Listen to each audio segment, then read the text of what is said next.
ঈদকে সামনে রেখে ঢাকা-চট্টগ্রাম মহাসড়কের নারায়ণগঞ্জের লাঙ্গলবন্দ সেতুর সংস্কার কাজ শুরু করায় ঢাকামুখী লেনে ধীরগতিতে যান চলাচল করছে।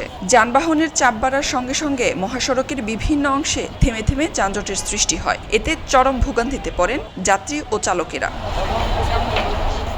সেতু মেরামত কাজ শুরুর পর মদনপুর থেকে মেঘনা টোল প্লাজা পর্যন্ত প্রায় ৮ কিলোমিটার এলাকায় যানবাহনের দীর্ঘ সারি দেখা যায়। তবে বিকেলের দিকে হাইওয়ে পুলিশের তৎপরতায় যান চলাচল কিছুটা স্বাভাবিক হয়। সরেজমিনে দেখা যায় মহাসড়কের বিভিন্ন অংশে শত শত বাস, ট্রাক, কাভার্ড ভ্যান ও ব্যক্তিগত গাড়ি দীর্ঘ সময় আটকে আছে। অনেক যাত্রীকে গাড়ি থেকে নেমে হেঁটে গন্তব্যের দিকে যেতে দেখা গেছে। সবচেয়ে বেশি দুর্ভোগে পড়েন নারী, শিশু ও অসুস্থ যাত্রীরা।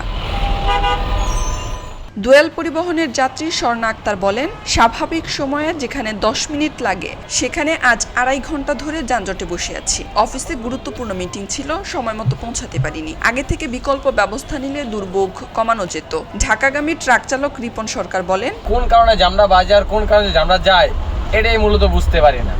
যায় পুলিশ সার্জেন আসে বা এটা আইনি ব্যবস্থা নেয়, কিন্তু এখন তো কোনোটাই বুঝতে পারছি না। যে পাশে একটা রোগীর গাড়ি, তো হয়তো হসপিটালে যাইব বা যে কোনো একটা সমস্যা দেখে এটা রোগীর গাড়ি, কিন্তু এটা অপেক্ষা করতেছে, রাস্তায় যাইতে পারতেছে না। মোগরাপাড়া চৌরাস্তা এলাকায় আটকে থাকা প্রাইভেট কার চালক মোহাম্মদ ইয়াসিন মোল্লা বলেন, লাঙ্গলবন্দ সেতু ঈদ আসলে কাজ করে এই দুনিয়ার ভোগান্তি আমাদের এই যে গাড়ি চালকদের বাইরে, এই জন্য আমরা ঘন্টার পরে ঘন্টা এখানে বসে থাকি। কাঁচপুর হাইওয়ে থানার ভারপ্রাপ্ত কর্মকর্তা শামীম শেখ বলেন, লাঙ্গলবন্দ সেতুর এক পাশে সংস্কার কাজ চলায় একটি লেন বন্ধ রাখা হয়েছে।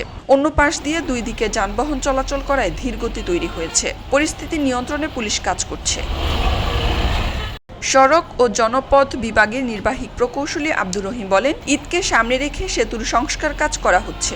সাময়িক কিছু ভোগান্তি হলেও কাজ শেষ হলে যানজটের সমস্যা অনেকটাই কমে আসবে।